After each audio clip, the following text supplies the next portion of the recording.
기독교 신앙은 세 부류로 믿는 게 있습니다. 첫째, 자기의로 믿는 게 있고, 두 번째, 율법의 의로 믿는 게 있고, 세 번째, 생명의 의로 믿는 게 있습니다. 자, 우리가 흔히 생각할 때 예를 들어서 율법이 있습니다. 이렇게 율법. 안식일을 거룩히 지키라. 이 계명을 해볼까요?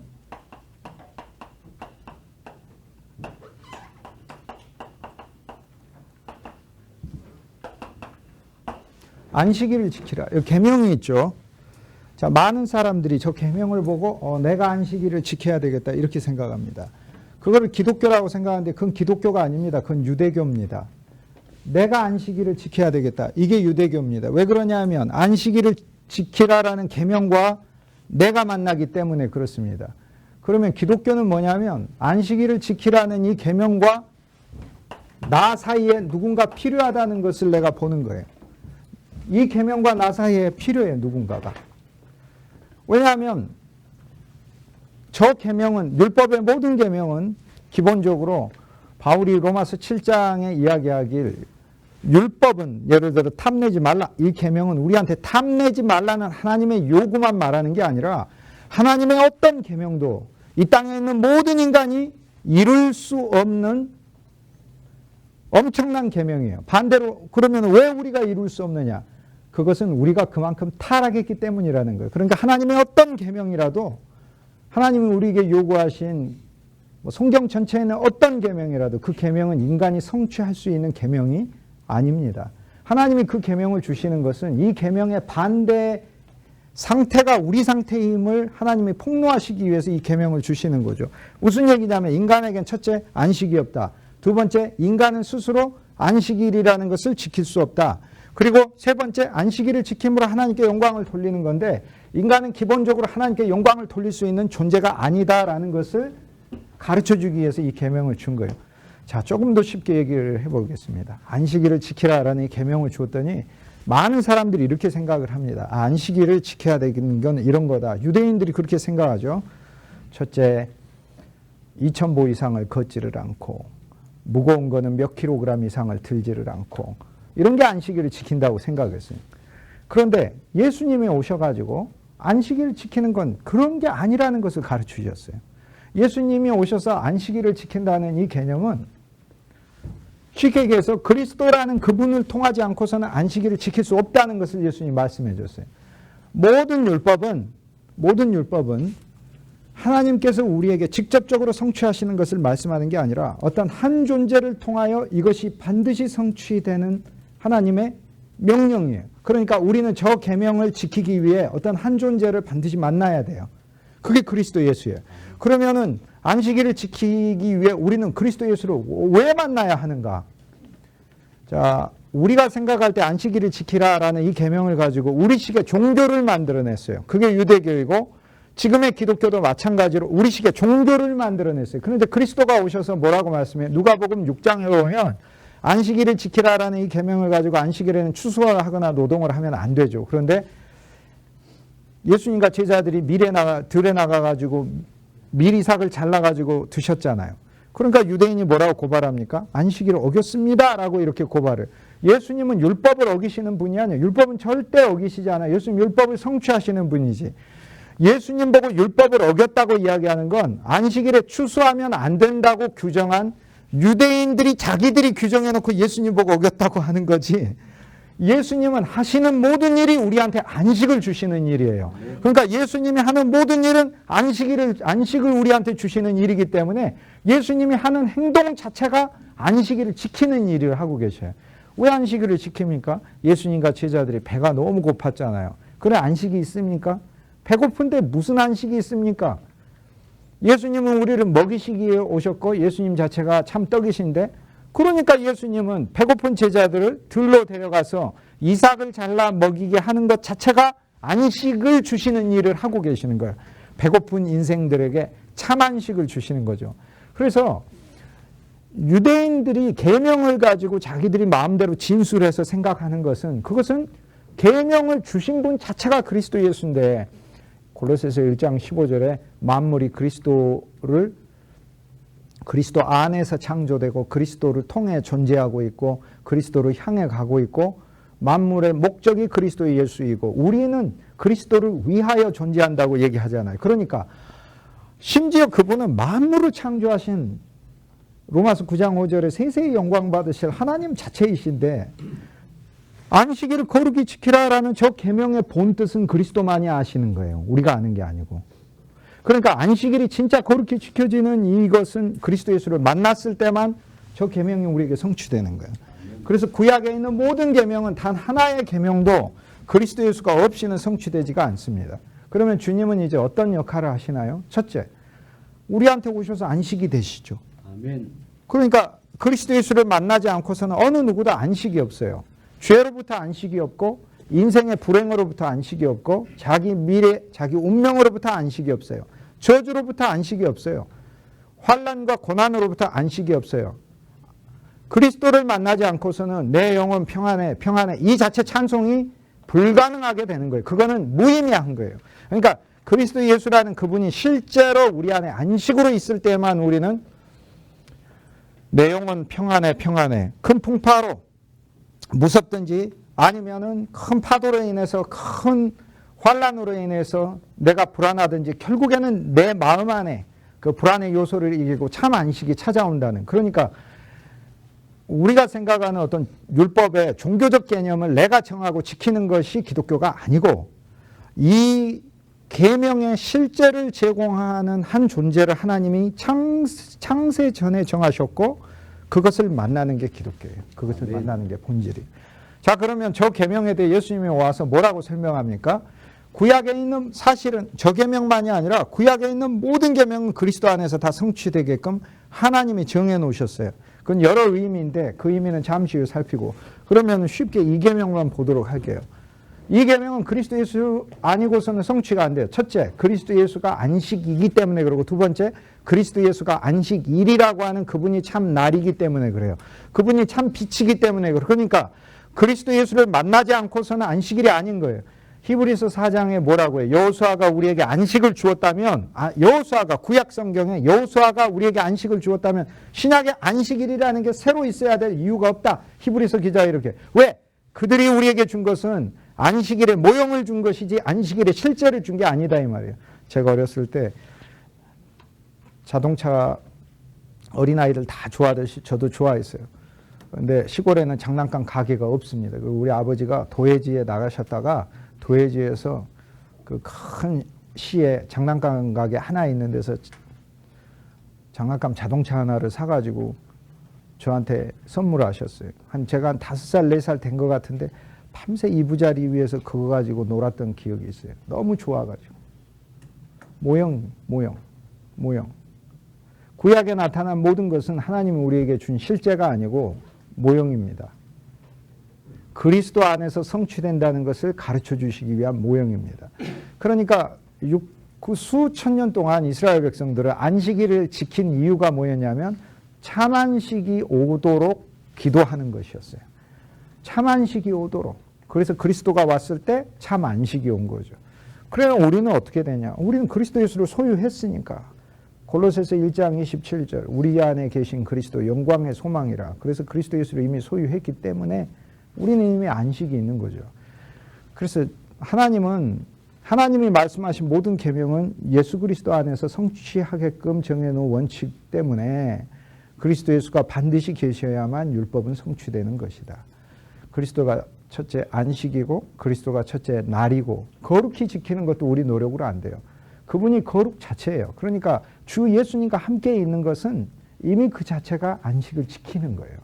그래서 실은 그렇다면 우리는 종교적인 개념으로 우리가 이 언어들을 많이 개발해냈잖아요. 안식일을 지킵시다 이러면서 단지 주일날 교회에서 예배드리는 것만 이야기하는 우리는 이제 우리가 설정한 계명에 대한 종교적인 그 틀에서 더 벗어나서 실은 본질로 나아가야 되죠. 진짜 주일날 안식일을 지키는 건 뭐겠어요? 그리스도 안에서 내 죄짐을 벗고 주님을 안식으로 찾는 게 안식일을 지키는 것이죠. 그게. 주일날 교회 와서 한 주의 수고와 염려가 있지만 그것을 벗고 그것을 내려놓고 그리스도 안에서 새로운 소망을 발견하고 주님 안에서 반석이 되신 그분 안에 내가 이미 위치되어 있고 그분이 나의 모든 사물을 맡고 계신다는 이 사실을 발견하는 것이 안식일을 만나는 것이다. 그 말입니다. 그러면 안식일을 지킨다고 했으니까 간직하라는 뜻이거든요. 속에다가 결국에 나는 그리스도 예수를 안식으로 간직할 때 그날이 안식일이 되는 거죠. 자, 우리는 그렇다면 더 많은 안식일들을 말할 수 있습니다. 월요일도 그리스도라는 안식 아래에 있으니까 안식일이요. 화요일도 그리스도라는 안식 아래에 있기 때문에 안식일이요. 다 안식일이에요. 그러면 주일날은 뭐냐? 우리 모두가 개인이 아니라 우리 모두가 우리에게 참 안식을 주신 그리스도 예수를 한자리에 모여서 함께 찬송하는 날이 되겠죠. 그러면서 서로에게 있는 이 안식이 다른 이들에게 나눠지는 그런 시간이 되는 거겠죠. 이게 우리가 이제 계명에 대하여 우리가 흔히 생각하고 있는 그런 것과 기본적으로 다릅니다. 초대교회 시각에 있어서는 기본적으로 그리스도 예수를 빼놓고는 어떤 것도 성취될 수 없는 겁니다. 그러면 기독교란 무엇이냐? 안식일을 지키라는 저 계명을 내가 외적으로 지키는 게 기독교가 아닙니다. 안식일을 지키라는 저 계명에 숨어있는 영적 생명이신 그리스도 예수를 내가 만나 그분 안에서 내 존재가 나의 인생 전체가 안식일을 발견하는 것이 이것이 저 계명을 지키는 거예요. 그래서 하나님은 우리에게 7일에 한 번을 말씀하신 그런 의미가 아니고 예수 그리스도라는 그 하나의 인격, 그리고 우리에게서는 인격이죠. 대화할 수 있고 만날 수 있으니까. 그러나 본질로 따지자면 우리 안에 들어온 새로운 생명이죠. 새로운 생명이 되신 그 그리스도 예수 안에서 나라는 존재가 쉼을 얻고 죄로부터의 쉼을 얻고 염려로부터 쉼을 얻고 환난으로부터의 쉼을 얻고 사역으로부터도 쉼을 얻어야 돼요. 그분이 일하시기 때문에. 그분이 진짜 일하셔요. 그래서 우리는 열심히 일하면서도 그분 안에서 쉬는 법을 배워야 돼요. 그건 내가 쉬었다가 다시 열심히 한다는 뜻이 아니에요. 정말 그분 안에서 쉬면서 열심히 일하는 거, 동시적인 거예요. 그러니까 나는 무엇을 열심히 하지만 그 결과도 그리스도가 하시는 것이고 그것을 유지하고 행하시는 분도 그리스도가 하시는 것이니까. 그래서 단지 하나의 계명만 가지고도 우리는 이 전체가 그리스도 예수를 통해야만 한다는 걸 알 수 있어요. 자, 항목을 다시 볼까요? 그분은 안식이죠. 그분이 주인이라고 그랬잖아, 와가지고. 예수님이 이렇게 말씀하셨어요. 사람이 안식일의 주인이다 이렇게 얘기하지 않고요. 사람의 아들이 안식일의 주인이다 이렇게 얘기하셨어요. 이거는 큰 차이가 있습니다. 보셔요.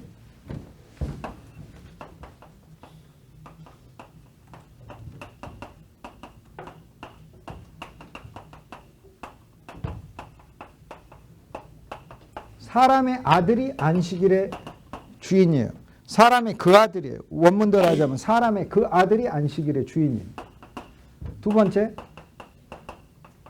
사람을 위해 안식일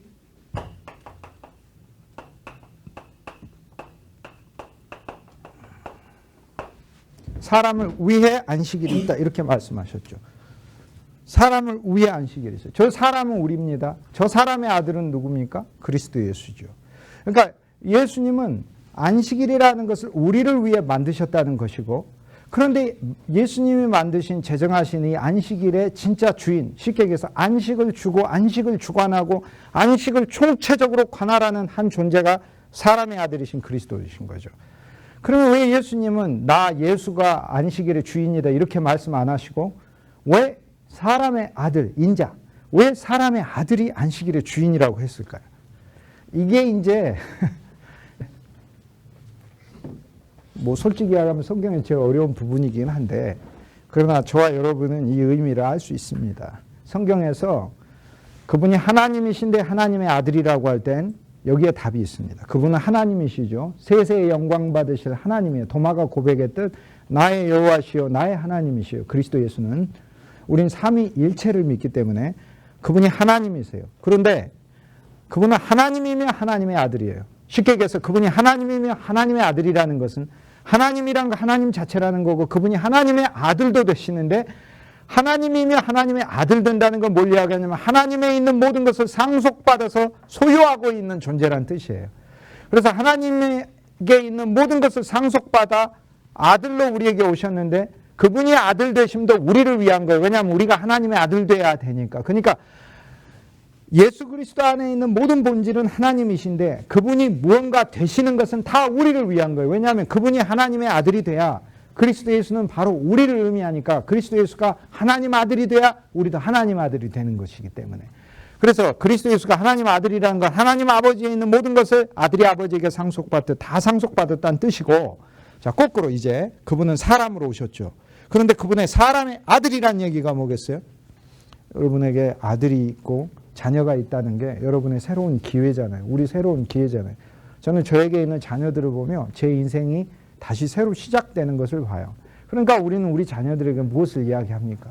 우린 젊었을 때 너무 불신이었으니까. 우린 젊었을 때 너무 하나님을 의지하지 못했으니까. 우리 자녀들 보고 만날 때마다 너는 하나님을 신뢰해라. 너는 하나님을 의지해라. 너는 믿음 안에 서라. 권면하지 않습니까? 그 뭐를 위해서 그러죠? 그냥 걔가 잘 되기만을 위한 게 아니에요. 걔는 나의 새로운 인생이에요. 정말로. 여러분이 거울 보시면서 여러분 부모의 얼굴이 바로 보이시지 않던가요? 저는 요즘 거울 볼 때마다 깜짝깜짝 놀랍니다. 제가 어렸을 때 봤던 우리 아버지가 거울 속에 그대로 있는 거예요. 그대로 있어요. 자녀는 우리의 새로운 기회예요. 자, 예수님은 사람이며 사람의 아들이에요. 저게 무슨 의미겠어요? 예수님은 사람의 모든 것을 상속하신 새로운 자예요. 예수님은 쉽게 얘기해서 사람의 아들이라는 얘기는 나의 새로운 존재라는 뜻이에요. 그러므로 예수님이 사람의 아들이 안식일의 주인이니까, 자, 우리에게서, 우리 옛사람에게서 나온 새로운 존재가 진짜 참 안식을 누릴 수 있어요. 그러니까 나라는 존재는 사실 언제나 참 안식을 누릴 수가 없습니다. 나에게서 나오는 새로운 사람의 아들, 갈라디아서 2장 20절의 역사, 내가 그리스도 예수와 함께 십자가에 못 박혔나니 그런즉 이제 내가 산 것 아니요 오직 내 안에 그리스도가 사시는데 그 그리스도가 내 안식의 주인이시다. 그 얘기예요. 그게. 그리고 사람을 위해 안식일이 있으니까 이 사람은 납니다. 그러니까 이 사람은 나고 이 사람 나의 아들은 쉽게 얘기해서 나에게서 나온 새로운 존재는 그리스도 예수다 이 말이에요. 그래서 예수님께서 안식일은 사람을 위해 있는 거고 사람이 안식일을 위해 있는 게 아니고 누가 더 크냐 이게. 안식일이 크냐 사람이 크냐. 내가 더 커요. 비교할 수도 없어요. 예수님이 결정 내줬어요. 누가 누구를 위해 있느냐. 날 위해 안식일이 있는 거예요. 내가 안식일을 위해 있는 게 아니에요.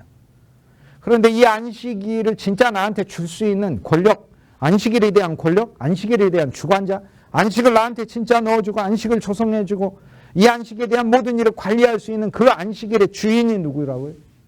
사람의 아들 그리스도라고요. 그러니까 진짜 우리가 안식일을 지키기 위해선 어떤 한 존재를 만나는 방법밖에 없는 거죠. 그게 바로 구약의 모든 계명은 그리스도 예수를 통해서만 성취된다는 것을 제가 여러분에게 말씀드리는 거예요. 이것이 율법의 신앙과 복음의 신앙의 차이입니다. 그래서 율법은 뭡니까?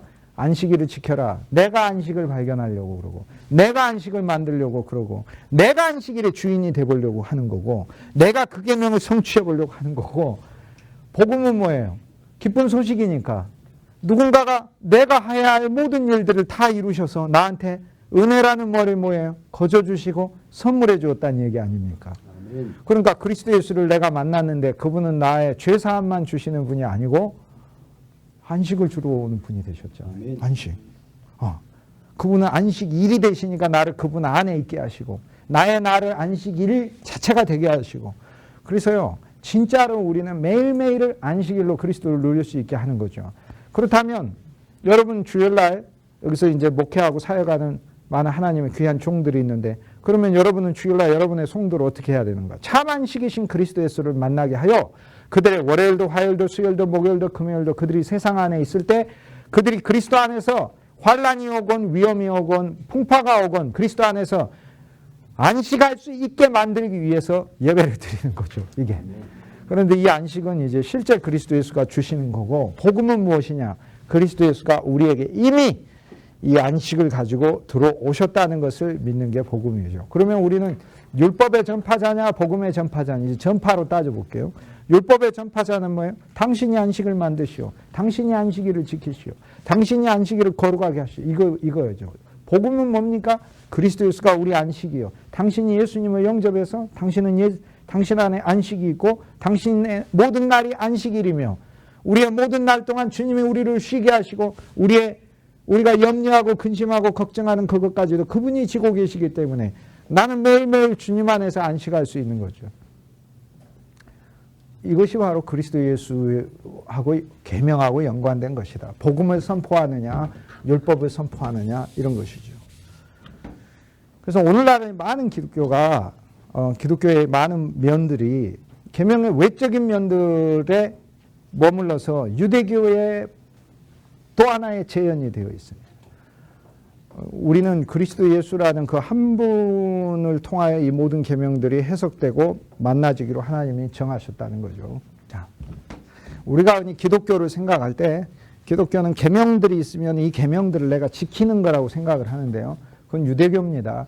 그건 기독교가 아닙니다. 기독교란 계명이 있으면 이 계명을 나라는 존재가 직접 만나는 게 아니고요. 이 계명하고는 비교도 안 되는 어떤 한 존재를 내가 만나는 겁니다. 그 존재가 그리스도 예수예요. 아멘. 그 그리스도 예수와 나와의 만남과 교제와 그분의 은혜와 그분이 쉽게 얘기해서 내 안에 살아있는 생명이 될 때 나는 계명하고는 비교도 안 되는 삶을 나는 진짜로 살 수 있어요. 우리 이제 누가복음 10장을 곧 보게 될 텐데요. 율법사가 와가지고 예수님한테 내미는 이야기가 구약의 모든 율법들 중에서 대표적인 개념이 하나님을 마음을 다하고 목숨을 다하고 뜻을 다하고 정성을 다해 하나님을 사랑하는 것이고 내 이웃을 내 몸과 같이 사랑하는 거라고 그래요.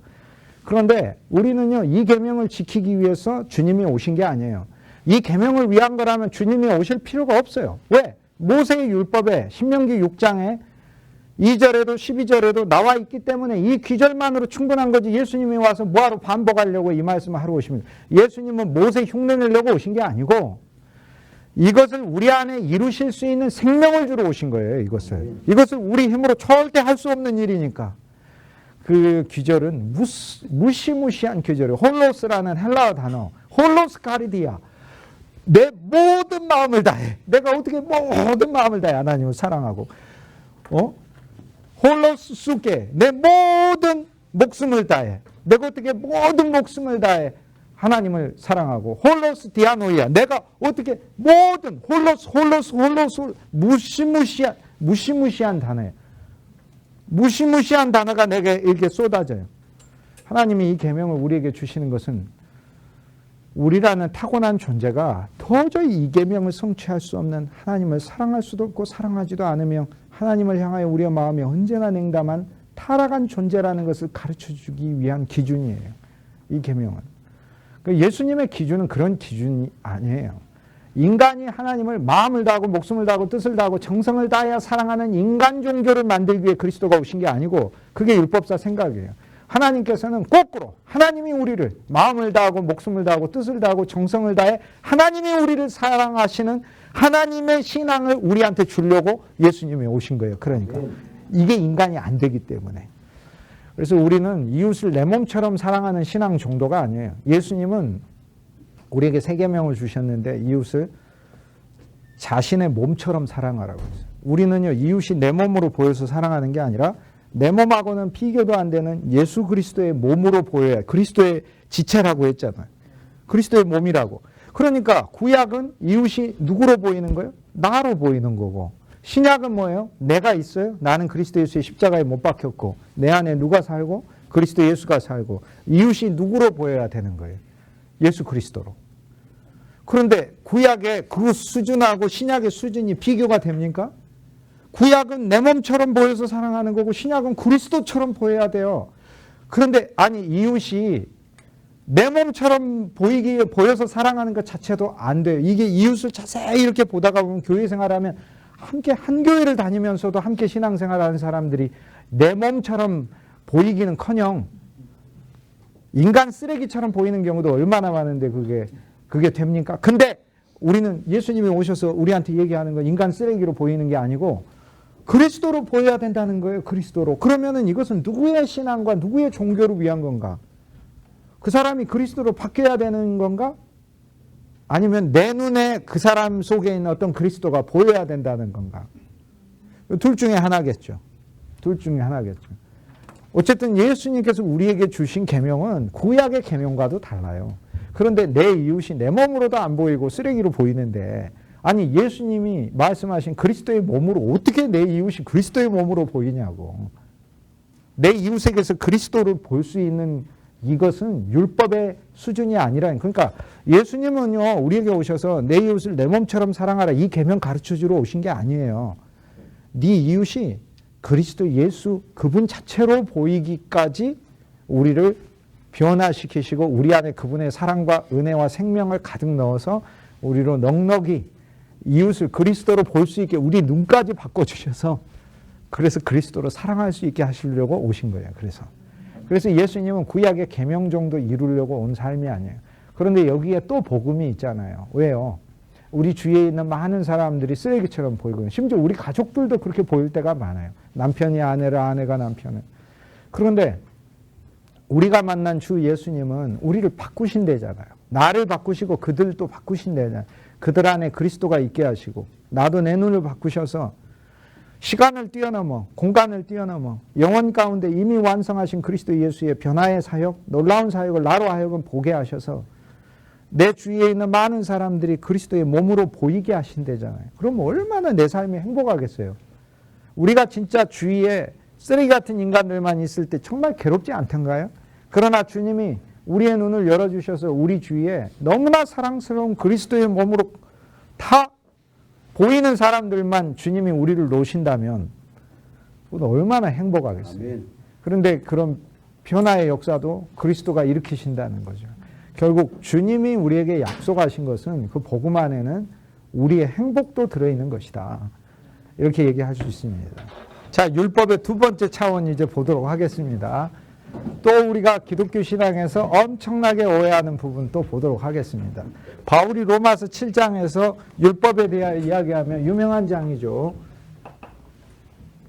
바울이 로마서 7장 5절 이하로 탐내지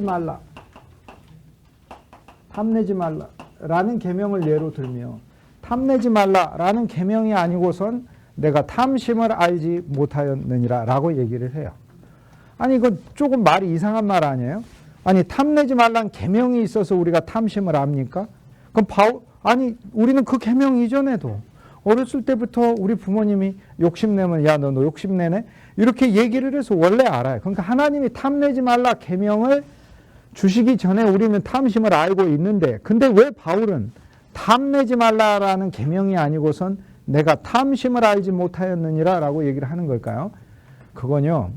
하나님이 말씀하신 구약 성경에 구약뿐 아니라 신약의 모든 계명은 이 계명은 인간이 근본적으로 성취할 수 있는 계명을 하나님 말씀하신 게 아니고 탐내지 말라는 게 쉬워 보이는데 인간은 결코 성취할 수 없을 정도로 반대를 얘기를 해요.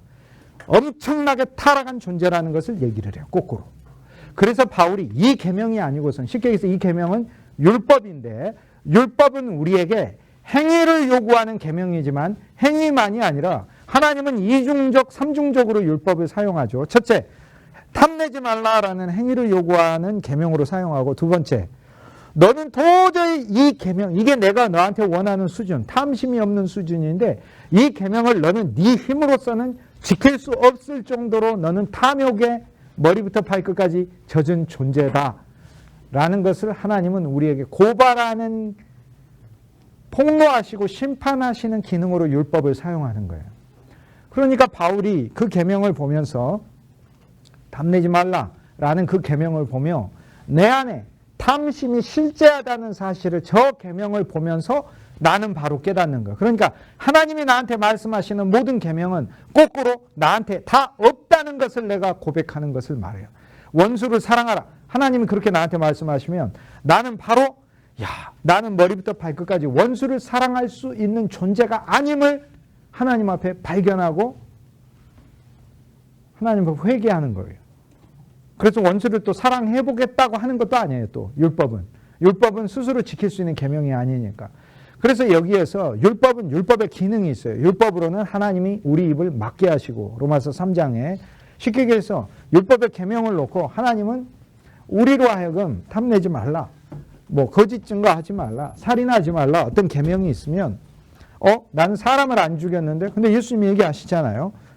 마음에만 미워만 해도 살인이다. 그래서 그리스도에게는 미워하는 것과 살인하는 건 동일한 거예요. 주님이 우리에게 미워하지 말라, 탐내지 말라 이렇게 계명을 주는 건 명령을 말하는 게 아니고 나라는 존재의 본질이 온 우주적으로 옛 아담에서 저 계명을 성취할 수 없을 정도로 전적 타락, 전적으로 타락한 존재라는 것을 선고하는 계명이에요. 그게 율법의 기능이에요.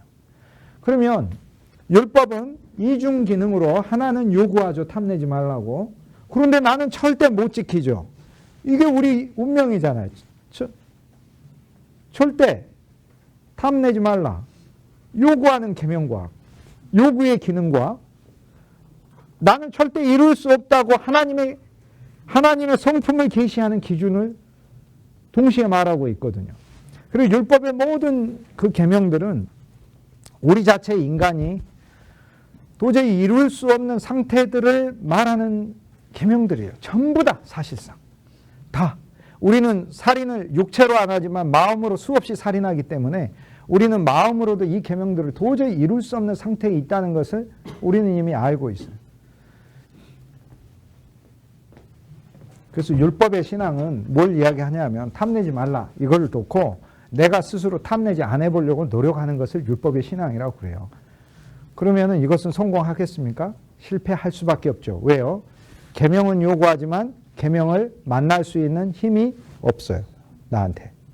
왜? 나는 탐내지 않으려고 마음을 먹어도 내가 원하는 것은 행치 아니하고 원치 아니하는 것을 행하는 법칙이 나한테 있기 때문에 그래요. 법칙이 나한테 있어서. 그래서 이 계명조차도 나한테 지킬 수 있는 힘이 없어요. 성경에 있는 구약의 모든 계명은 고로 나하고 율법과 직접 만나는 것이 아니라 나하고 율법이 직접 만나는 것이 아니라 모든 계명은 나하고 그 계명 사이에 어떤 한 존재가 와서 이 계명을 나한테 성취해 주시는 거예요. 아멘. 쉽게 얘기해서 나는 탐내지 말라라는 저 계명은 내가 성취하는 게 아니라 어떤 한 존재가 하나님이 우주적으로 어떤 한 존재를 나한테 보내서 저 계명이 내 마음에 쓰여지게 하고 쓰여질 뿐만 아니라 그 존재가 내 안에서 생명이 되셔서 저 계명의 생명이 되셔서 저 계명을 내 안에서 성취하도록 하나님은 모든 율법을 다 그렇게 제정해 놓으셨어요. 그래서 바울이 이것을 발견하고 모든 율법은 그리스도가 오시기 전까지 몽학 선생이고 모든 율법은 그리스도를 지시하는 것이다. 이렇게 얘기해요. 더 쉽게 얘기를 할게요. 예수 그리스도가 나한테 탐내지 않는 생명을 주셔야 내가 탐내지 않는다고요. 그래서 기독교는 뭐냐면 율법을 놓고 지키는 것이 아니고요. 탐내지 말라, 내가 안 내야지 라는 자기 노력의 종교가 아니고 나를 탐내지 않게 하시는 예수 그리스도의 영적인 생명을 내 안에서 그리스도 안에서 매일 공급받고 발견하여 그리스도 그분이 나로 하여금 탐내지 않게 만드시는 존재로 바꿔가시는 것을 체험하는 것이 이것이 기독교예요. 그래서 그러니까 어떤 율법이든지 보면 우리는 안식일을 거룩히 지키든 탐내지 말든 원수를 사랑하라든 어떤 율법을 보든지 그 율법 자체를 성취하시는 어떤 한 존재가 내게 있어야 됨을 나는 발견해야 돼요. 그게 그리스도 예수예요. 그런데 너무 놀랍고 감사해요. 왜요? 그리스도 예수께서 이루시겠다고 약속했거든요. 아멘. 그렇다면 우리 믿음은 뭐냐면 믿음은 그분이 내 안에서 이루신다는 것을 믿는 믿음이에요. 자, 율법에는 또 하나 하나님이 정해놓은 기본적인 법칙이 있습니다. 율법이란 하나님의 율법이에요. 거룩하고 의롭고 선합니다. 그런데 이 하나님의 거룩하고 의롭고 선한 이 율법은 안식일을 거룩히 지키든 탐내지 말든 뭐든지 어떤 율법이든지 창세전에 하나님께서 그 율법은 반드시 한 존재 그리스도 예수를 통해서만 성취되기로 하나님은 정해놓으셨기 때문에 서로 내가 탐내지 않는 것을 스스로 탐내지 않았다 하더라도 성경은 그것을 무엇이라고 부르냐면 자기의라고 불러요. 자, 구제하라라는 계명이 있어요. 구제하라, 율법이죠. 그래 내가 구제했습니다. 그건 율법을 성취한 게 아니에요. 자기의를 이룬 거지. 그러면 구제하라는 계명을 내가 어떻게 해야 율법을 성취하느냐?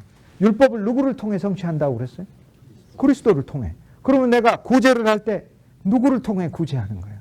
그리스도를 통해 구제하는 거예요. 그러니까 내가 누군가를 도왔을 때 이건 내가 도운 게 아니라는 거예요. 누가 도운 거예요? 그리스도 예수가 나를 통해 도우신 것을 내가 믿는 것이죠. 아멘. 예수님은 모든 율법이 본인 자신을 통해서 지켜지도록 창세전에 제정하시고 우리한테 주셨다니까요. 그러니까 우리는 내가 남을 불쌍한 이웃을 도와도 그래 내가 잘 사니까 남을 도왔어. 이걸 자기의라고 부른다고요. 자기의. 그런데 성경의 모든 계명은 주님을 통해서 지켜지게끔만 하나님이 원칙을 정하셨다니까. 그러니까 나는 남을 도울 때도 내가 부자니까 돕는다가 아니에요. 주님이 나를 통해 그 사람을 도우신다는 믿음으로 돕는 것이고 내가 도운 것도 아니고 내 안에 있는 주님이 도운 것이고 내가 그 사람이 불쌍해서만이 아니에요. 물론 불쌍하기 때문에도 하죠. 그러나 그 불쌍한 마음조차도 우리는 기원도 하나님께 드리는 거예요. 하나님이 나로 하여금 그 사람을 불쌍히 여기게 하셔서 내가 돕는 거예요. 나는 그냥 그 사람을 무시하는 불쌍한 것도 아닌 거예요. 그러니까 이 모든 것은 행위도 동기도 그 결과도 다 하나님께 영광이 돌려지게끔 할 때만 율법을 성취했다 그렇게 얘기를 하는 겁니다. 교수님 그러면 내가 만약에 남을 구제할 때 네. 교회를 통해서 하는 것과 내가 직접 주는 건 무슨 교회도 그리스도의 몸이니까 그리스도를 통해 하는 거고 내가 직접 할 때도 내 안에 그리스도가 계시니까 내가 주님께 말씀하며 나를 통해 하는 게 아니라 내 안에 계신 주님이 하는 거니까 같은 거죠. 내가 교회입니다. 여러분 한 사람 한 사람 그리스도의 몸이니까 이해가 가시죠? 네. 뭐 분리된 거 아닙니다. 아주 좋은 질문이었습니다. 어쨌든 모든 계명들은 하나님이 창세전에 어떠한 율법이든지 간에 그 율법은 하나님께서 기본적으로 만들어 놓으신 구조는 그리스도를 통해서만 성취되게끔 해놨어요. 그 다음 율법의 세 번째 용례. 이 율법은 하나님을 사랑하는 가운데서만 지켜야만 율법을 지킨 거라고 해요. 무슨 뜻이냐면 저 계명 안에 있는 하나님을 사랑하면서 내가 지켜야 돼. 예를 들어 탐내지 말라 할 때 나는 막 진짜 탐내는 마음이 나오거든요. 그런데 내가 그래 안 탐내지 않지. 내가 탐내지 않을 거야. 그런데 내가 하나님을 향하여 미움을 가지고 계명을 성취하면 하나님은 그 계명을 성취한 거라고 얘기하지 않아요. 왜냐하면 모든 율법은 하나님의 법이라 인간의 자발적이고 그 계명을 사랑하는 마음에서 하나님을 성취하기를 원하셔요. 쉽게 얘기해서 내가 하나님 앞에 남을 돕든 착한 일을 하든 선행을 하든 하나님은 내가 그것을 기뻐하며 즐거워하며 할 때 율법을 이뤘다고 하지 내가 불평하고 불만하고 내가 원망하면서 했을 때는 하나님은 그것을 율법을 이뤘다고 하지 않고 율법을 부쉈다고 얘기를 해요. 왜 율법을 부쉈다고 얘기를 하냐면 율법은 순도 100% 해야 되거든요. 그러니까 율법을 행하는 율법의 정신도 순도 100% 해야 되는 거예요. 그런데 순도 100%인데 무엇으로 해야 되는 거예요? 하나님을 사랑하고 좋아하는 마음으로 율법을 행해야 되거든요. 그러니까 내 안에 하나님을 사랑하고 좋아하는 마음이 없는 채 율법을 행하면 그것은 율법을 행한 게 아니고 율법을 어기게 되는 겁니다. 자, 그러면 여기서 우리는 이제 점점 트랩에 빠집니다. 그러므로 내가 어떻게 율법을 지킨다는 말이냐? 못 지키죠. 그래서 바울이 로마서 3장에 율법의 의 외에 다른 의가 왔다는 거예요. 믿음으로 말미암는 그리스도의 믿음으로 말미암는 의가 왔는데 이 의는 놀라운 의라는 거예요. 왜냐하면 나중에 이 의가 왔는데 그리스도로 말미암는 그리스도의 믿음으로 말미암는 의예요. 그리스도가 오고 믿음이 오고 그리스도의 의가 오고 그리스도가 내게 생명으로 오고 그리스도가 나를 구원하시고 구속하시고 새로운 생명을 주시고 영원한 왕국에 위치시켜 주시고 하나님 안에 있는 모든 풍성을 주면서 내가 주 예수님과 교제하고 친해지며 살다 보니까 내 안에는 어느새 주 예수보다도 귀한 것은 없는 생명이 생겨나며 전보다 나를 점점 하나님의 뜻에 가까이 인도하시는 무엇인가가 내 안에 역사하고 있다는 사실을 보게 되며 하나님이 내게 명령하는 것에 대하여 내 마음이 점점 좋아지는 것을 보게 돼요. 쉽게 해서 하나님이 탐내지 말라 그랬을 때 전에는 저 계명을 보고 분노하고 저 계명을 어겼지만 그게 아니라 이제는 그리스도 예수가 내 안에 오셔서 주 예수보다도 귀한 것은 없으니까 다른 것을 탐낼 이유가 없게 되는 거죠. 왜? 주 예수님보다도 귀한 게 없으니까. 그분이 나의 다 전부니까. 그래서 사실 성경이 기독교의 진정한 본류는 예수 그리스도를 생명으로 만나 그분이 우리에게 계명의 생명이 되고 그분이 우리의 모든 존재의 목적이 되며 그분 안에서 모든 나의 가치와 의미를 발견할 때 진짜 계명의 성취가 이루어져요. 진짜 계명의 성취가 이루어져요. 그분이 너무 사랑스럽기 때문에 나는 나의 명예나 지식이나 권력도 별로 사랑스럽지 않은 거예요. 그렇기 때문에 나는 진짜 나의 어떤 것도 포기할 수 있는 거예요. 탐내지 않게 될 수 있는 거예요. 그래서 하나님은 탐내지 말라를 내 스스로의 노력으로 탐내지 않는 삶을 말씀하신 게 아니고 주 예수님의 은혜와 생명을 통하여 내 안에 탐내지 않는 생명을 주시고자 기독교라는 새로운 신앙을 우리에게 세우셨어요. 그러므로 구약과 신약이라고 이야기를 할 때 이건 성경의 분류만 말하는 게 아닙니다. 옛 언약과 새 언약을 가리키는데 옛 언약은 뭐예요? 계명을 놓고 내가 직접 만나는 거예요. 거기에 실패가 있는 거예요. 새 언약은 뭐예요? 모든 계명을 놓고 내가 직접 그 계명을 만나는 게 아니라 그 계명을 성취하시는 그리스도를 만나는 거예요. 어느새 예수님과 함께 가까이 지내고 예수님을 좋아하고 예수님을 알다 보니까 내 안에 그 계명을 넉넉히 성취할 수 있는 그게 생겨나요. 더 현실적으로 얘기를 해보죠. 여러분 현실적으로 사람들에게 얘기를 해줘야 되니까 누군가 너무 미워. 용서가 안 돼. 어떻게 해야 되나? 원수를 사랑하라고 계명이 있으니까 계명을 내가 지켜보려고 하는데 안 돼요. 예수님의 방법은 뭐냐면 먼저는 내가 원수를 사랑하려고 하는 게 아니고요. 계명을 지키려고 하는 게 아니라요. 주 예수님이라는 분 자체의 사랑을 내가 먼저 받아야 돼. 아멘. 그래서 그 사랑 안에 내가 완전히 적셔져야 돼. 적셔졌을 때 그분의 사랑에 매혹되고 매료되면서 나는 갑자기 원수가 잘 이렇게 생각이 안 나게 되는 거야. 그러면서 어느 날 불끈불끈 원수가 생각나. 그러면서 막 분노가 잠깐 오는데 내 안에 예수님이 새로운 생명이니까 그 새로운 생명이 내게 있는 원수를 향한 나의 혈기와 분노를 붙잡는 것을 내가 느껴요. 그리고 그것을 씻어내는 것을 느껴요. 그러면서 나로 하여금 이제 점점 원수를 사랑할 수 있게 하시는 새로운 생명이 내 안에 태어난 것을 보는 거예요. 그러니까 기독교는 뭐냐면 계명을 놓고 자기 힘으로 지키는 게 기독교가 아니고 이 계명을 넉넉히 지키게 할 수 있는 예수 그리스도를 내 안에 새로운 인격으로 만나는 것이다. 아멘. 그리고 생명으로 만나는 것이다. 하나님을 함께 창조하신 우리에게 주어진 자유의지라는 것이 자유의지가 자유의지 속에 법칙이 들어가 있잖아요. 자유롭게 행사할수록 하나님 앞에 모순되게 행사하고 거역되게 행사하는 원칙이 들어가 있다고요. 그리고 자유롭게 행사 못해요. 왜 못하죠? 우리가 예를 들어 내가 자유롭게 하려고 해도 이렇게 벽이 나를 막고 있잖아요. 내가 인간만 자유로운 게 아니라 사탄은 더 자유롭게 활동하고 있어요. 내 자유의지를 사탄이 사로잡고 자유의지에다가 주입을 하고 자유의지를 죄의 마약을 넣어가지고 하나님을 거역하게 만들죠. 이해가 가시죠? 그러니까 자유의지가 마음대로 있지만 자유의지를 우린 실제로 마음대로 행사 못해요. 그렇다면 어떻게 되냐면 주 예수 그리스도가 사탄에게 매여있는 나의 자유의지가 아니라 사탄의 노예의지가 되어 있죠. 그거를 풀어서 나한테 실제 자유를 주셨어요. 그래서 나는 마음대로 생각하고 쓸 수 있어요. 있는데 곧 내가 이내 발견하게 돼요. 내가 마음대로 생각하고 내가 마음대로 활동할수록 하나님의 뜻, 주 예수 그리스도의 뜻과는 약간 멀어지는 내 자신을 스스로 발견해. 그래서 그 다음에는 이제 새로운 생명이라는 건 생명의 의지도 내는 거예요. 새로운 생명의 의지도 내기 때문에 우리 안에 오신 예수 그리스도가 이제 우리로 하여금 우리의 의지를 건네받으셔요. 그리고 우리의 의지를 힘을 주시고 우리의 의지를 소유하고 계셔요. 그리고 우리의 의지를 때로 자유롭게 하시면서 믿음을 주셔서 믿음 안에서 자유롭게 하셔요.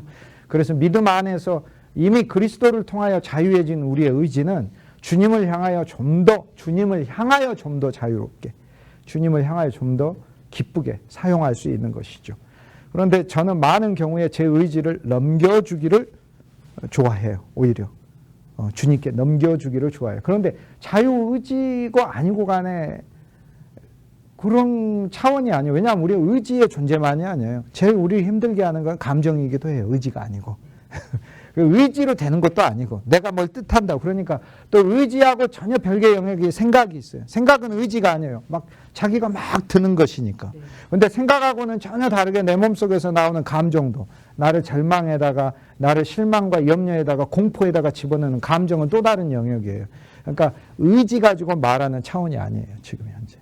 머리부터 발끝까지 나의 모든 존재의 문제예요. 아시겠죠?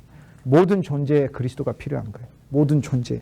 내 의지만이 아니라 감정도 그분이 소유하시고 감정의 질병도 만져주셔야 되고 자유롭게 의지를 인간은 행사할 수 없어요. 사탄이 돌아다니면서 우리 의지를 죄로 끌고 가기 때문에 자유를 행사하는 순간 자유가 아니에요. 실제 자유가 아니에요. 로마서 5장 12절에 한 사람 아담이 죄를 범하여 죄가 오고 사망이 오고 그 다음 사망이 뭐예요? 모든 사람을 죽였고 그래서 자유의지가 죽어버린 의지예요. 자유를 행사 못한다니까 죽어버려요. 그 다음에 모든 사람이 사망의 왕노릇한다고. 사망의 종노릇한다고 그래요. 사망이 왕노릇해서 모든 아담이 사망의 종노릇한다고 그러죠. 그러니까 사망이 이렇게 끌고 다니는 거예요. 그래서 우리 의지는 자유로운 게 아니고요. 사망의 종이 되어 있어요. 사망의 종. 생각도 감정도 동일하다는 것이죠. 생각도 사고도 감정도 내 존재도 다 그래요. 그래서 그리스도의 십자가 안에서 모든 것이 끝나야 해요. 새로운 생명은 머리부터 발끝까지 내게 새로운 것을 주는 것이죠. 그래서 기독교란 계명을 놓고 만나는 그런 종교가 아니다. 기독교는 예수 그리스도를 새로운 생명으로 만나는 것이다. 그 새로운 생명 안에 새로운 계명을 지킬 힘이 있어요. 이것이 원칙이에요. 그래서 그러면 우리는 성도들, 우리 가족들, 우리 이웃들에게 뭘 얘기해야 되느냐? 그리스도, 너무나 좋은 그리스도를 말해줘야 돼요. 그리스도를 말해주고 그들이 그리스도와 사귀고 그들이 그리스도를 알고 그리스도를 마음으로 믿고 그리스도라는 존재를 그들 존재 안에, 감정 안에, 생각 안에, 의지 안에, 그들의 모든 행위 안에 그리스도를 넣기 시작하면 계명 이상의 삶을 성취하게 돼 있어요. 계명 이상의 삶을 넉넉히 성취할 수 있게 됐어요. 그래서 우리의 모든 문제는 그리스도 없이 계명을 성취하려고 하니까 그래요. 그건 계명만의 문제가 아니에요. 우리 예를 들어서 참고 싶어. 인내가 필요해. 우리한테는 인내가 늘 부족한 걸 느껴요. 우리는 인내가 부족한 게 아니라 그리스도가 부족한 거예요. 그리스도가 있으면 넉넉히 인내해요. 우리는 어떨 때 너무나 우리에게 어떤 지혜가 모자란 것을 보아요. 나는 너무 어리석어. 나한테는 지혜가 필요한 게 아니고요. 그리스도가 필요해요. 그러니까 이 한 분 그리스도를 가지면 그분이 진짜 내 마음을 결국 설득하셔요. 그런데 여기서 우리의 믿음이 중요해요. 무슨 얘기냐면 내가 이길 건가 그분이 이길 건가에 대한 우리의 믿음이 있어야 돼요. 누가 이길 것 같아요? 내가 이길 것 같아요? 그분이 이길 것 같아요? 나하고 그분하고 대결해서. 어떤 믿음을 가져야 되겠어요? 내 믿음대로 되리라 그랬습니까? 그리스도가 이길 거라는 믿음을 가져야죠. 그리고 주님이 이기셔야지. 그럼 주님이 이겨야지 내가 이겨버리면 되겠습니까? 나는 불신인데. 그래서 그리스도가 반드시 이길 거라는 그런 믿음을 가져야 되죠. 자, 이제 계명만이 아니라 이제 기독교의 구조는 이렇습니다. 헤브라이즘은 하나님을 그냥 믿는 게 제가 나눠드린 거 한 장짜리 있죠? 한 장짜리 우리 읽어볼까요? 한 장짜리. 요한 웨슬레의 감리교를 시작한 요한 웨슬레 목사님의 표준 설교 1738년 6월 설교. 이게 1738년 6월이란 이야기는 1738년 5월 24일 날 웨슬레 목사님이 회심을 하고 그때로부터 감리교회가 시작이 돼요. 1738년 5월 24일에. 그래서 감리교회는 항상 5월 달 마지막 주가 되면은 부흥 집회 이런 거를 가져요. 이렇게 세미나 이렇게. 그게 감리교회 이제 회심주일, 성화주일 또는 웨슬레 주일 이렇게 부르면서 집회들을 전국적으로 많이 갔습니다. 집회들 대부분은 전도 열심히 하자 이런 집회를 가져요. 그런데 그 본질은 뭐냐면 웨슬레 사도가 깨달은 것은 우리 안에 일하시는 그리스도를 깨달았어요. 그는 그리스도의 밸류를 깨달았어요. 그러니까 기독교의 정수를 그는 5월 24일 날 사실 그날 만난 거예요. 아, 기독교는 나의 노력의 종교가 아니라 내 안에서 일하시는 그 그리스도에 대한 신뢰이구나. 이거를 깨달았어요.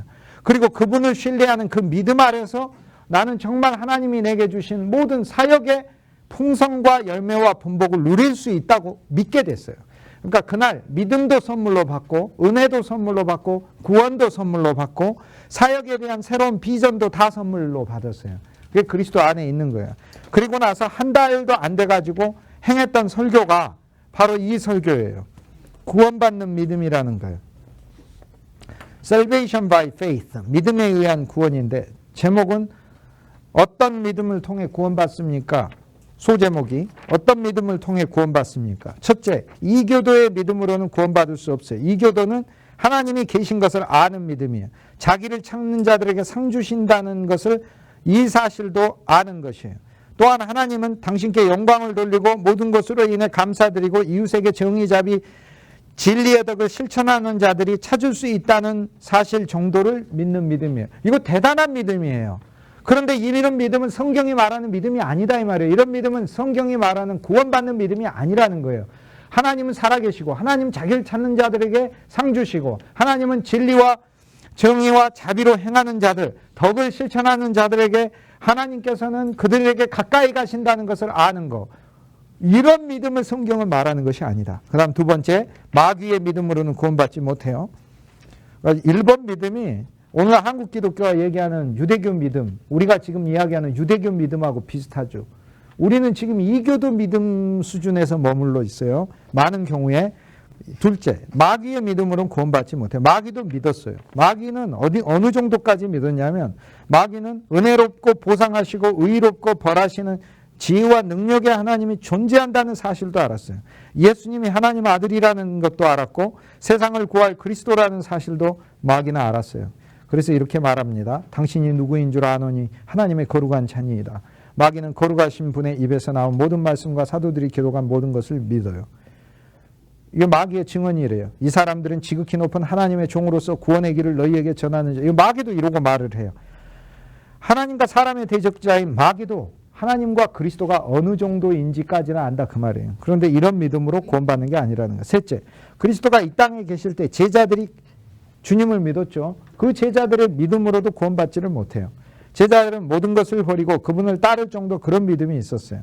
기적을 행하고 모든 병과 모든 약한 것을 고치고 모든 마귀를 제어하는 능력과 권세를 가졌고 이런 것을까지도 믿는데도 그런 믿음이 웨슬레에 의하자면 저 같으면 그런 정도도 포함된다고 얘기하고 싶은데 웨슬레 사도는 이런 정도 믿음도 구원에 이르는 믿음이 아니다 그러는 거예요.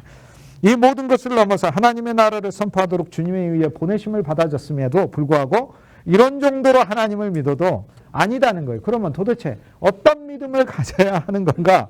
4번 나오잖아요. 어떤 믿음? 그리스도를 믿는 믿음.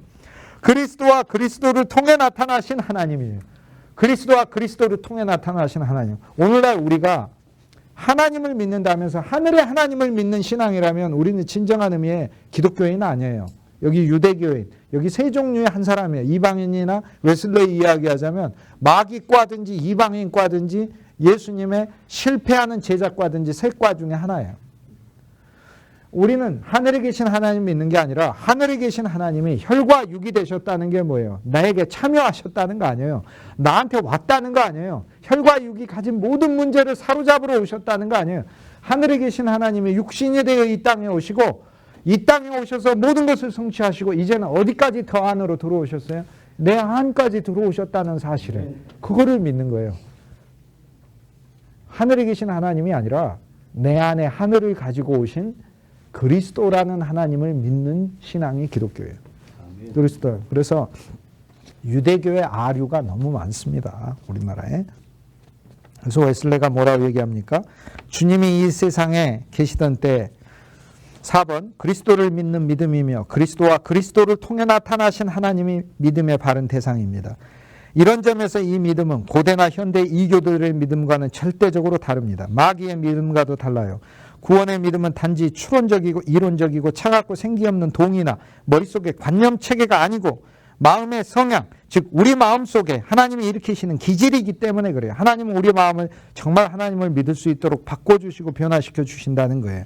내가 만일 내 입으로 예수를 주로 시인하고 그래서 우리는 우리 마음으로 예수를 주로 시인하는 이 일이 한 번이 아니라 늘상 주 예수를 시인하는 일이 주님이 나의 예수 당신이 나의 구주시고 나의 모든 것을 맡으신 분이고 나의 생명이시는 이 고백이 일상에 돼 있는 것을 말하는 거예요. 이것이 바로 마음의 성향을, 머릿속 관념 체계가 아니라 우리 마음의 성향을 바꾸는 신앙이다 이 말이에요. 그러니까 어떤 성향으로? 그리스도를 고백하고 시인하는 신앙이에요.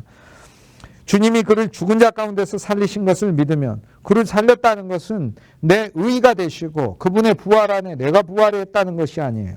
그리고 5번에 주님이 이 세상에 계시던 때에 제자들이 가지고 있었던 믿음과도 다르다. 구원하는 믿음은 주님의 죽음의 필요성과 공로, 그리고 그분의 부활의 능력을 고백하는 믿음이기 때문이다.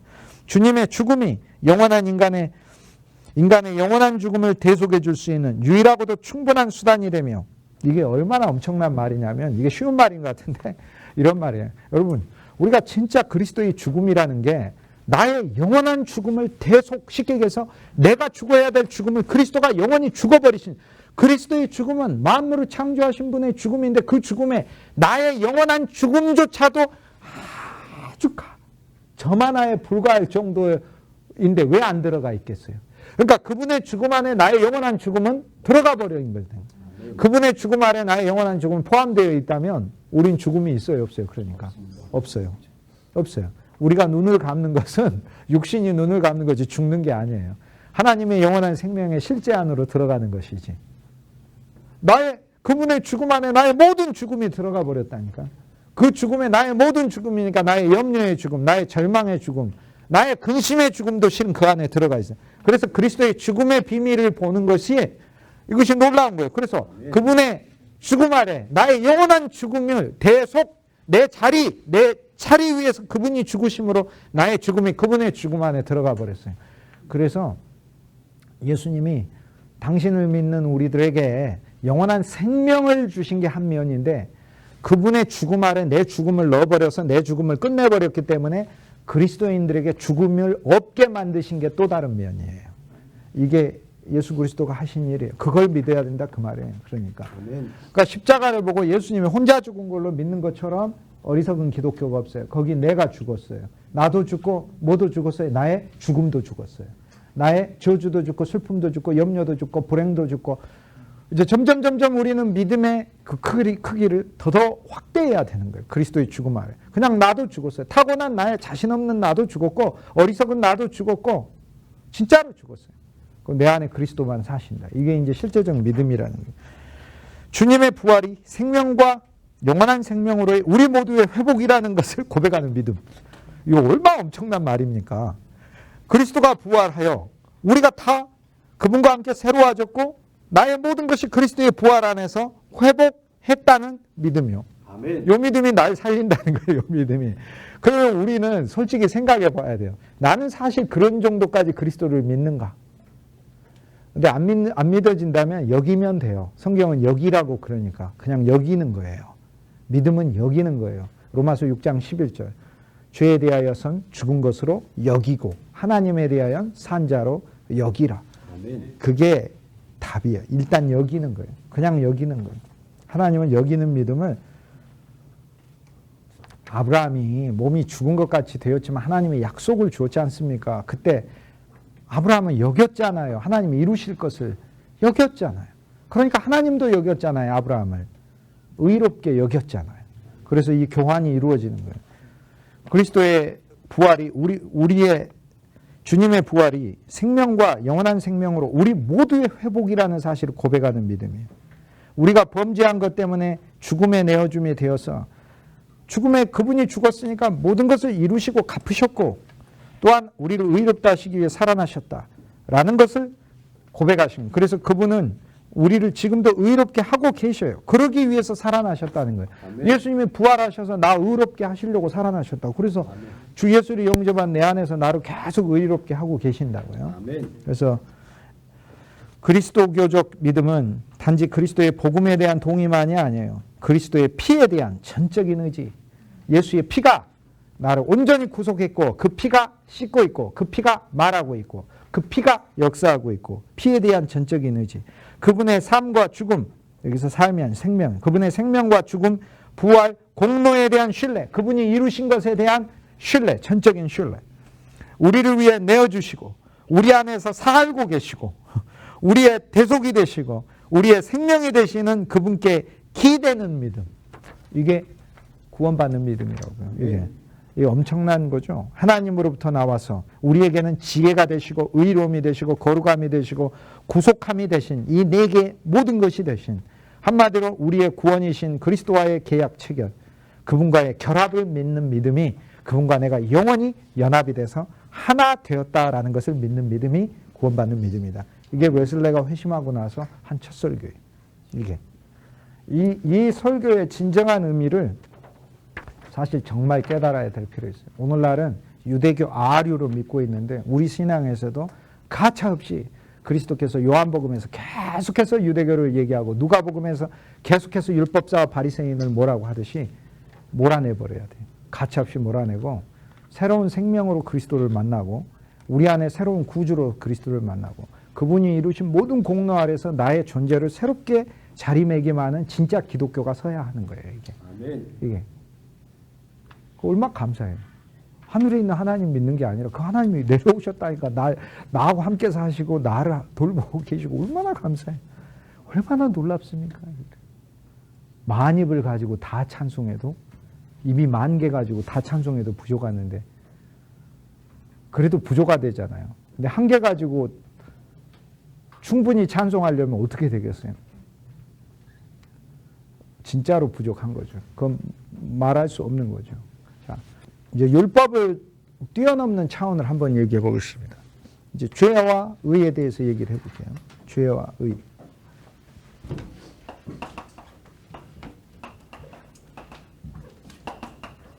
우리가 흔히 알기로는 죄가 로마서 5장에 보면은 옛 아담에게 죄가 들어왔다 이렇게 얘기를 해요. 자, 죄란 계명을 어기게 하는, 우리 안에서 어기게 하는 어떤 실제를 성경은 죄라고 불러요. 우리 안에 어떤 실제가 있다는 거예요. 그게 죄라는 거예요. 어떤 실제, 우리 안에. 그게 로마서 7장을 보면 우리 육체 안에 있대요. 우리 육체 안에. 근데 우리 육체는 몸만 가리키는 게 아니라 내 육체로 만든 모든 나의 세계 자체를 육체라고 성경은 부르니까 그 안에 죄라는 게 있어요. 근데 이 죄가 무엇인지 본질을 보면 우리가 알 수 있어요. 히브리어 단어 하트란 단어는 목표가 있는데 목표에서 비껴난 걸 죄라고 부르거든요. 자, 그러면은 거기에서 이제 우리가 죄의 답을 찾을 수 있어요. 하나님이 저와 여러분을 만들었을 땐 저와 여러분을 만든 목표가 있을 거 아닙니까? 그 목표는 뭐냐면 만입이 내게 있으면 그 입 다 가지고 내 구주 주신 은총을 다 찬송하리라. 하나님을 찬송하게 하려고 에베소서 1장 12절에 영광의 찬송이 되게 하시기 위하여 우리를 창조했다고 그래요. 물론 1장 10절에 보면 하나님의 경륜을 위하여 창조했다. 즉 하나님의 모든 걸 주려고 창조했다.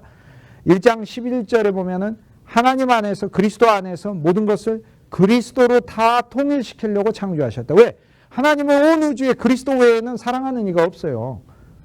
더 사랑할 수도 없어요. 왜? 그리스도는 하나님의 아들이고 하나님 본질이고 하나님의 본체고 하나님 형상이고 하나님의 영광이고 하나님 그분의 모든 좋은 것 자체 충만이시기 때문에 그래요.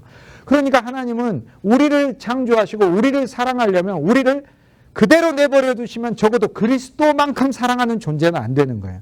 그러니까 우리를 정말로 온 우주에서 가장 사랑하시려면 우리 안에 본인이 온 우주에서 가장 사랑하는 것을 우리 안에 집어넣어서 동일하게 만드셔야만 우리가 온 우주에서 가장 사랑하는 존재가 되는데 그게 그리스도 예수거든요.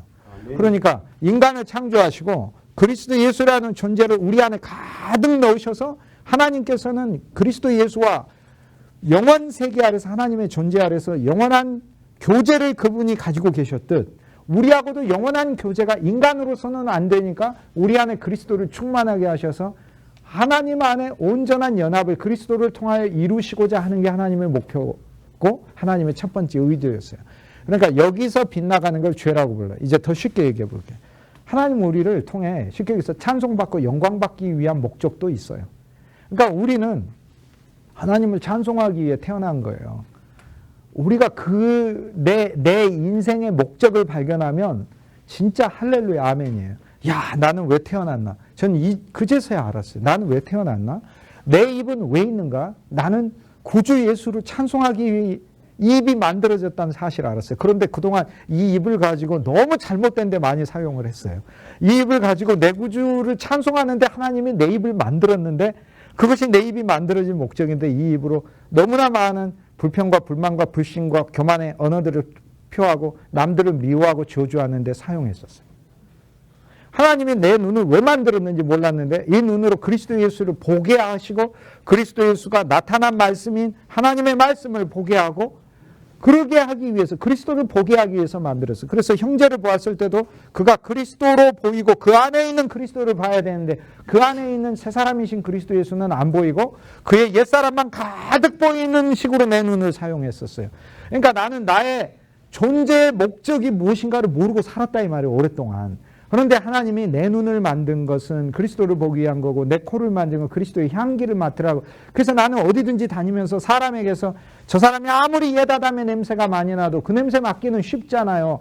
그러나 주님이 나에게는 진돗개보다도 더 강력한 코를 주셔서 멀리서도 그리스도의 냄새를 맡을 수 있게 해주셔야 내가 기쁜 거지. 사람의 냄새 맡는 거 얼마나 쉽습니까? 근데 내 코가 아담의 냄새를 맡으라고 하나 만든 게 아니고 그리스도의 향기를 맡으라고 만드셨다는 사실을 뒤늦게서야 알았다고요. 수십 년, 한 40년 세상을 살고야 깨달았다고요. 그러니까 존재의 목적은 하나님을 위한 건데 거기서 벗어난 걸 죄라고 불러요. 이걸 죄라고 해요. 자, 에덴 동산에서 계명을 줬어요. 선악을 먹지 말라. 선악과를 먹지 말라. 근데 이 계명을 줬는데 사탄이 와가지고 선악과를 먹으라 그래요.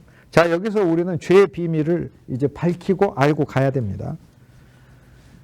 사탄은요, 로마서 7장에 보자면 계명이 없을 때는 죄가 죽고 나는 살았는데 계명이 오자 죄가 살아나고 나는 죽었도다. 로마서 7장에 이렇게 얘기합니다. 자, 무슨 얘기냐면 하나님은 우리를 위해서 계명 하나를 만들었어요. 동산에 있는 모든 거 먹어라. 그러나 선악을 알게 하는 나무는 먹지 말라라고 계명을 만들자마자 죄가 뛰어든 거예요. 죄가 뛰어들었어요. 뛰어든 이유는 뭐예요? 나로 하여금 이 계명을 어기게 하는 게 목적이 아니에요. 죄는요, 사탄의 아내거든요. 둘 사이에 결혼해가지고 큰아들이 사망이고 둘째 아들이 저주예요. 그 다음 거기에서 사망과 저주가 결혼해가지고 낳은 손자들이 로마서 1장에 나오는 20가지의 죄들이에요. 악독과 수군수군거림과 배역하는 것과 무정함과 자비 없는 것과 냉담함과 이것이 바로 20명이나 돼요. 그 자손들이. 큰 가문이에요. 그러니까 하나님께서 선악을 알게 하는 나무를 먹지 말라라는 계명을 준 순간 죄가 뛰어들어요. 뛰어들어서 우리로 하여금 그 계명을 어기게 하는데 계명을 어기게 하는 게 사탄의 본래 목적이 아니에요. 사탄이 그 정도 수준이 아니에요. 사탄은 하나님과 한번 맞짱을 뜬 존재예요. 그러니까 쉽게 얘기해서 사탄은 우리 인간을 훼손하는 게 목적이 아니고요. 하나님과 우리 인간을 훼손하여 하나님을 훼손하려고 하는 거예요. 하나님은 우리 인간을 만들었기 때문에. 그래서 사탄이 우리에게 와서 계명을 어기게 하죠. 선악과를 먹게 만드는 것은 하나님은 우리를 향해 분노하게 만들고 우리는 하나님을 향해 멀어지게 만들려고 하는 거예요. 이게 사탄이 우리로 하여금 계명을 어기게 하려고 하는. 그런데 그 계명을 어긴 게 죄가 아니라 계명을 어겨. 그 계명을 어긴 사탄의 의대도로 넘어가서 우리는 하나님을 향해 악심을 품고 사탄이 교만했던 것처럼 나도 하나님을 향해 교만하고 사탄이 하나님을 안 믿는 것처럼 나도 하나님을 안 믿는다면 이게 죄가 된다 그 말이에요. 자, 거꾸로 인간에게 저주는 뭐가 저주가 되는 거예요?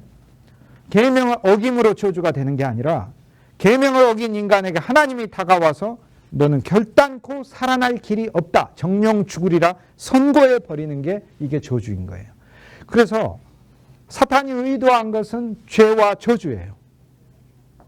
아내를 죄로 삼아 죄라는 실제로 우리에게 보내서 우리 안에서 그러니까 계명을 어기게 함으로 우리는 하나님을 향해 악심을 품게 하고 교만하게 만들며 하나님은 우리를 향해 분노하게 만드는 것이 계명을 어기게 만든 목적이었어요. 그런데 창세기 3장에 계명을 어겨버렸네. 어기자마자 무슨 일이 일어났어요? 하나님 편에서는 하나님은 우리를 향해 막 분노하시고 인간을 없애버린 게 아니라 오자마자 복음을 선포하셔요. 복음을 선포하셔요. 뱀이 모든 것을 먹지 못하도록 육신만 먹도록 뱀의 영역을 제한하고, 남자에게 있어서는 에덴을 잃어버린 곳이 아니라 네가 가는 곳마다 수고하고 땀 흘릴 때 건강하게 되며 땅이 소산을 얻는다는 하나님은 열매를 약속해 주셔요. 그래서 인간과의 관계를 회복하셔. 그뿐만이 아니에요. 여인에게는 너의 후손이 뱀의 후손을 이길 거라는 승리를 약속해 줘. 여인의 후손이 뭐예요? 그리스도 예수인데 새로운 존재 아니에요. 나의 새로운 존재. 너는 가난하나 네 자식은 부자로 살리라 라는 얘기하고 똑같은 거예요. 하나님은 나타나서 인간에게 오히려 그 관계를 회복하시기 위하여 하나님은 은혜를 베푸시고, 그래서 창세기 3장에는 놀라운 하나님의 다가오심이 있어요. 인간을 찾아오심이 있어요. 인간을 회복하신 게 있고, 인간이 스스로 무화과를 해가지고 몸에 알러지 생기고 온갖 외시가 생기고 거침이 생기니까 하나님께서는 그것까지 벗겨내며 가죽옷을 입혀주시는 하나님의 사랑을 보여주셔요. 그러니까 지금 사탄의 의도가 부서지는 거예요. 사탄은 어떻게 생각하냐면 이 인간을 하나님이 가만두셔서는 안 돼. 전부 다 휩쓸어 버려야 되는 거예요. 그런데 하나님은 거꾸로 오셔서 새로운 창조로 약속해 주시고 인간에게 새로운 소망을 주셔요. 아멘. 그런데 그러면 하나님께서는 사탄의 의도와 정반대로 했어요. 그런데 우리는 계명을 어기고 사탄의 의도대로 하나님을 신뢰하지 않고 내 존재의 목적은 하나님을 믿으라고 만든 것이고 하나님을 찬송하라고 만든 건데, 하나님을 신뢰하지 않아버리면 그게 죄다 그 얘기예요. 아멘. 나의 계명을 어긴 것 이상으로 내 마음 안에 하나님을 신뢰하고 하나님을 사랑해야 하는 그 상태에서 내가 벗어나 버린 것을 죄라고 불러요. 그게 죄예요.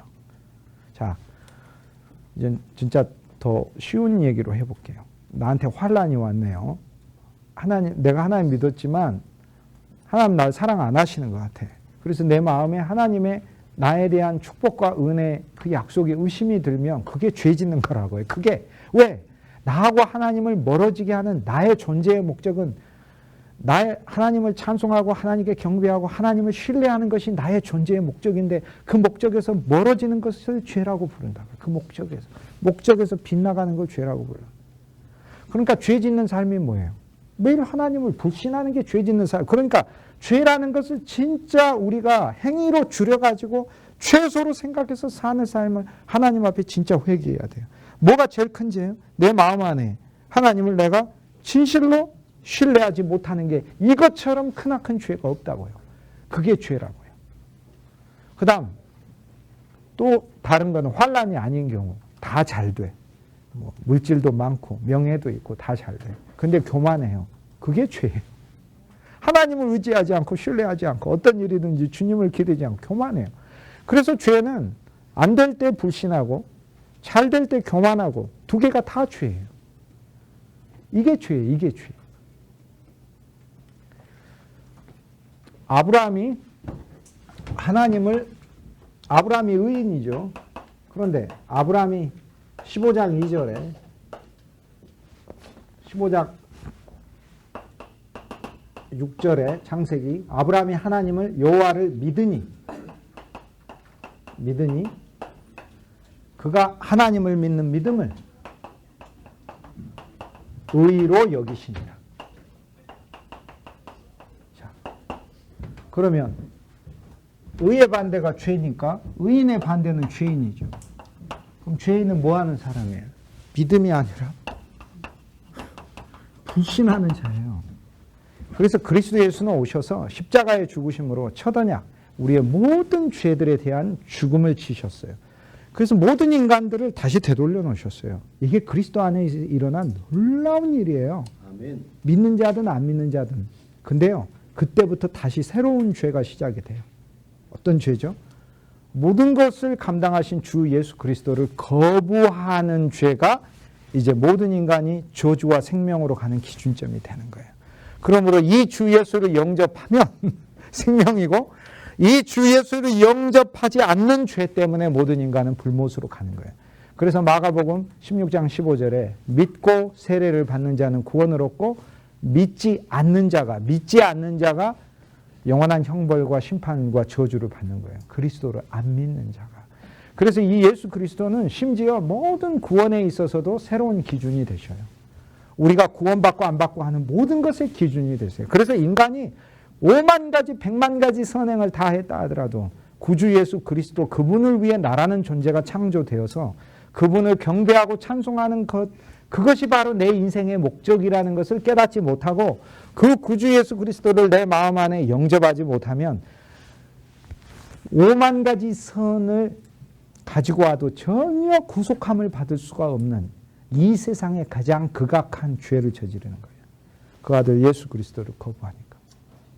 그래서 우리는 그러면 어떻게 죄에서 구출받았습니까? 첫째, 그리스도의 피가 우리를 죄에서 구출했다고 하죠.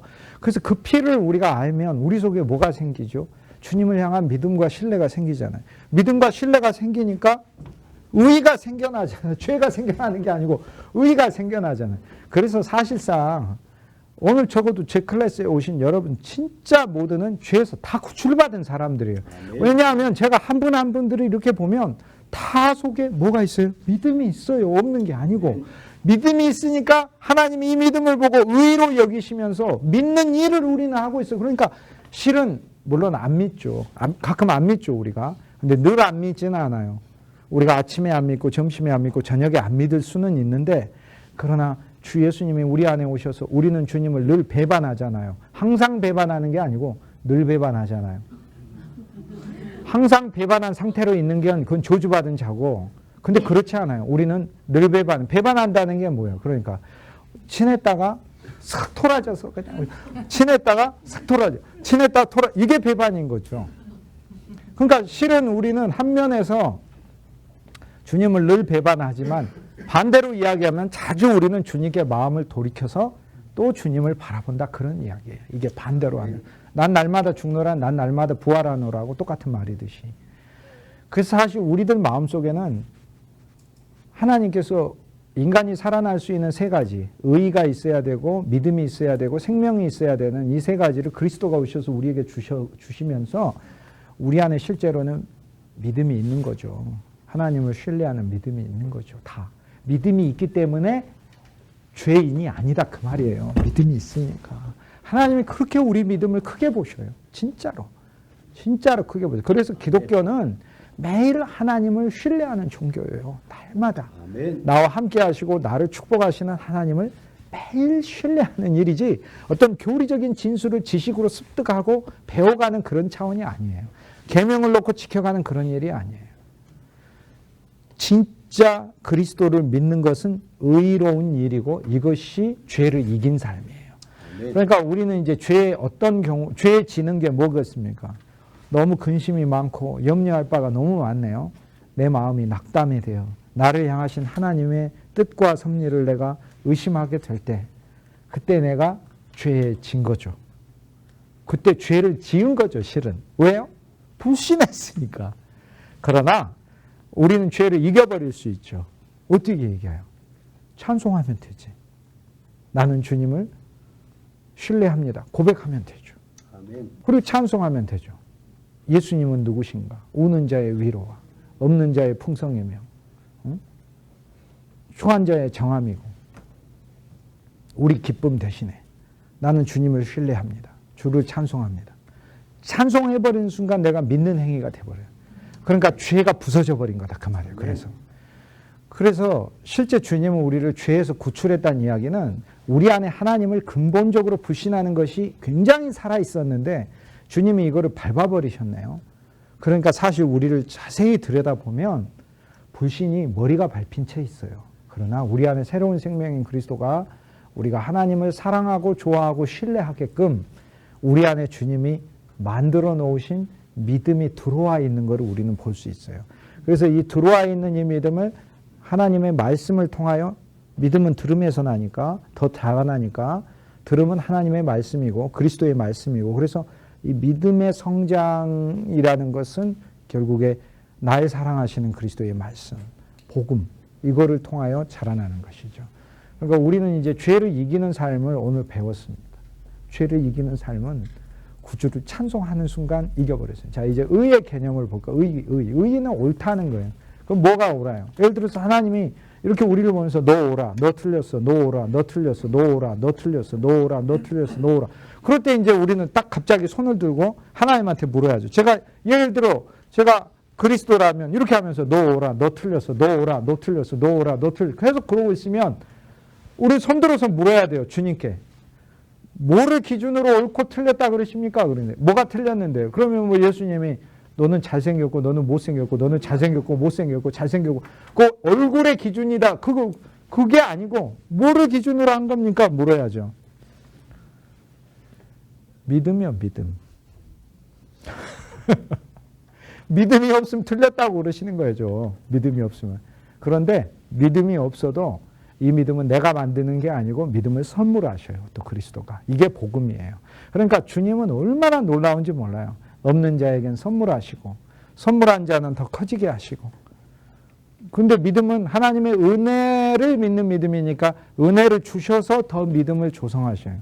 그래서요, 우리는 없는 믿음을 만드는 게 아니고 은혜를 믿는 믿음인데 하나님이 내 삶에 부으신 은혜가 얼마나 큰지 곰곰이 늘 묵상하고 감사해야 돼요. 그래서 우리 믿음을 늘 살아있게 만들어야 돼요. 아직 내 소망과 내 뜻을 이야기하는 게 아니라 날 지키시고 보호하시는 그분의 긍휼이 커서 내게 있는 어떤 한계와 상황들을 바꾸어 가시고 변화시켜 가시고 축복해 주시고 내가 가진 것은 변변치 않지만 이것을 가지고 크게 이용하실 그분의 놀라운 능력을 신뢰하면서 사는 은혜를 기대고 사는 그게 바로 진짜 그리스도인의 믿음의 생활인 거죠. 그게. 근데 그걸 주님이 다 우리 모두에게 주셨어요. 우리는 그래서 죄의 존재가 아니에요. 쉽게 얘기해서 우리는 옛 아담은 불신이 있어요. 환난 오고 그럼 옛 아담이 막 불신을 해요.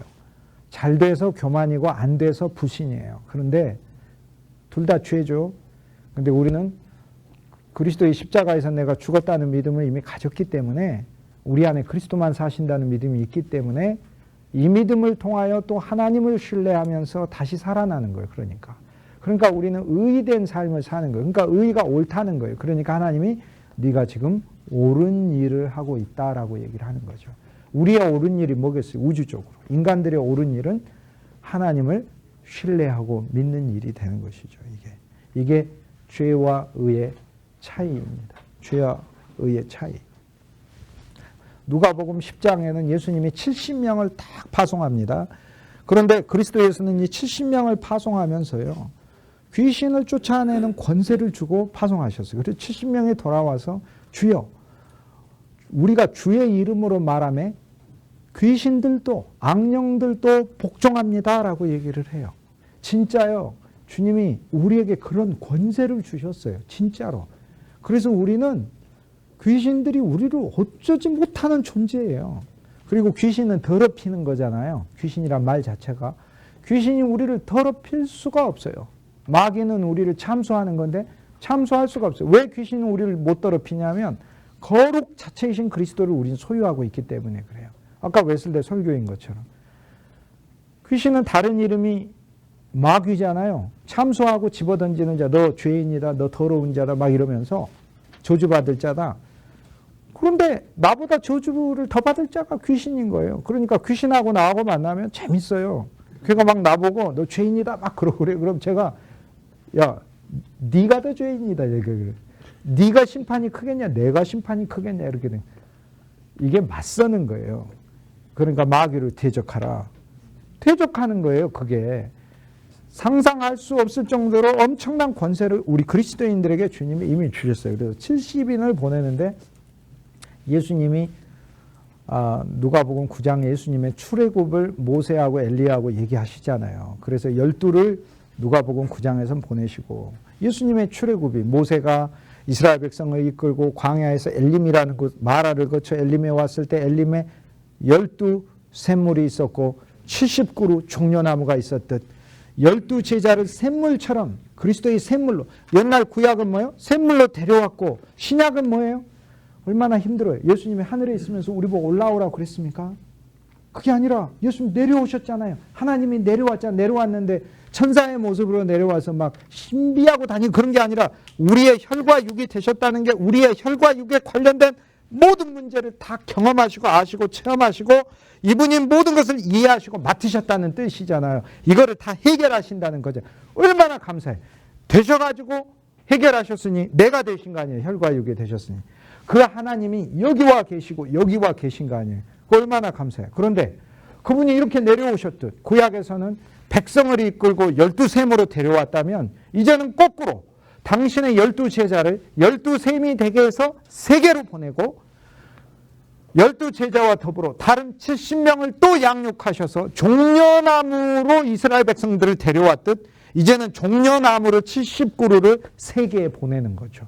그러니까 우리는 누가복음 9장에선 12제자가 그리스도 안에서 주님과 함께 더 사귀고 교제하고 주님과 함께 먹고 잠으로 제자의 생명이 내 속에서 자라나는 걸 알게 되고 누가복음 10장에서 주님은 우리를 70그루 종려나무로 다 보내셨어요. 종려나무 어디서 자랍니까? 광야에서 자랍니다. 종려나무의 특징이 뭡니까? 한 나무에서 열리는 나무의 그 개수, 열매 개수는 상상할 수가 없습니다. 그리고 그 달콤함은 꽃감이 절하고 갑니다. 이렇게 꽃감이 항복. 잘못했다. 내가 달다고 이야기했는데 앞으로 내 열매는 쓰다고 내가 이야기하나. 이렇게 혹독한 사막과 같은 세상에서 그리스도 예수를 누려 그 종려나무 아래 그늘도 있고 열매도 있는데 그런 자를 주님이 다 보낸대잖아요. 곳곳으로. 그럼 우리는 그 말씀 안에서 우리는 어떤 비전을 읽을 수 있어요? 이제 한 주일 동안 여러분이 다 종려나무가 돼갖고 가는 거죠. 종려나무인 거예요. 집안에. 가시나무가 아니고 종려나무. 가시나무는 믿음과 불신과 교만을 내고 나는 하나님이 나를 내 가정과 일터와 교회에 종려나무로 세우셔서 내게서 그늘이 나온 것을 사람들이 쉬게 하시고 내게서 나온 열매로 저들이 힘을 얻게 하시고 하나님 날 그렇게 만드셨다. 보내셨다. 그런데 이 내 사역을 방해하는 악한 사탄들은 이미 그리스도에 밟혔다. 이게 누가복음 9장에서 주님이 70인을 파송하시면서 말씀하신 거예요. 여러분이 이제 시간 여행을 해서 초대교회 시절에 그리스도를 생각하고 성경을 생각하는 바로 그 시대로 다 돌아간 거 이렇게 보시면 되겠습니다. 성경 안에 나와 있는 모든 항목뿐 아니라 우리의 모든 삶 자체는 오직 한 분 주 예수 그리스도 그분을 반드시 만나야 되고 그분을 표현해야 되고 그분을 담아내야 되는 목적으로 이 세상에 보내졌다는 거. 한 주일 동안 주님을 많이 찬송하시고 누리시기 바라겠습니다. 오늘 마칩니다. 감사합니다.